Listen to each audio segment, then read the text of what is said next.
Ničiću, dobrodošli i hvala što ste ovoga jutra ovde. Hvala vam pozivu.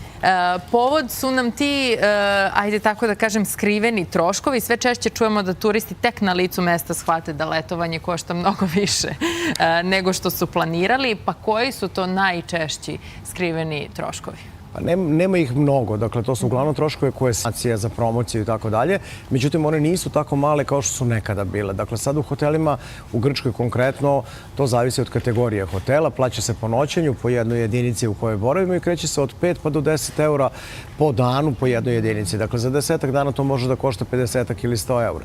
Zatim imamo troškove klima uređaja po apartmanima koji se najčešće nisu uključeni u cenu koju platimo i ljudi su uglavnom o tome obavešteni, ali uvek imamo one koji se iznenade da moraju da plate korišćenje klime, što oni ne mogu da predvide koliko ćete koristiti i onda tih 5 eura dnevno nije neki veliki trošak, ali na taj način... Ali je bar neograničeno korišćenje. Ali neograničeno korišćenje, ali imamo tu imamo primete da klima radi, a da ovi gosti nisu platili pa znaju da seku struju i tako dalje. Dakle, ima tu zaista milion nekih situacija smešnih. Ali osim toga, dakle, tu su još oni neki dodatni troškovi kad je reč recimo o ležaljkama na plaži, da li ćete koristiti, nećete... Ležaljke i suncobrani su uvek tema. Tako je, to je tema. Ja sad kažem, zavisi od destinacije, na nekima je to uključeno u cenu korišćenja, recimo... Suncobrano kao komplet, da kažem, nego je uvek tu u okviru nekog restorana, kafića, pa je bilo dovoljno da se kao nešto poruči tu. Tako je, pa sad i tu ima razlike, iz godine u godinu sve se menja. Dakle, imamo sad tu opciju i dalje na velikom broju plaža gde zauzmete ležaljke i dovoljno da imate neku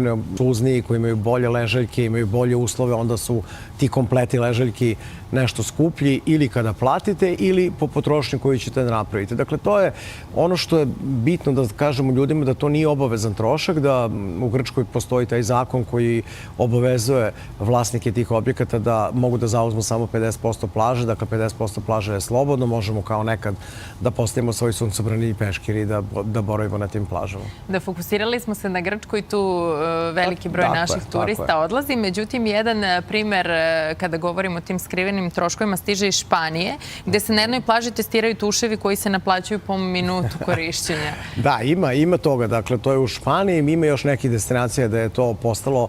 Oni bukvalno rade po principu, recimo, ko je bio na nekim destinacijama gde postoje oni dvogledi gde ubacite 1 euro, recimo, da biste posmatrali... Sa ciljem smanjenja potrošnje vode. Tako je. To je osnovno i mi u Španiji zaista imamo na španskom delu obale, pogotovo dole na Costa del Solu, probleme periodično sa vodom i sa snabdevanjem vode. Dakle, oni to pravdaju troškovima uvođenja svih tih pogodnosti koje... Dobijaju stavku koja se odnosi na posluženje, korišćenje pribora za jelo. To nije tako uobičajeno. Ono što sam pročitala jeste da na pojedinim plažama na Majorci ovog leta su cene ležaljki značajno povećane. I po 150 eura. Dakle, sve zavisi šta želite. Uostalom, tako imate i u Crnoj Gori zaštićene plaže gde su te cene značajno veće.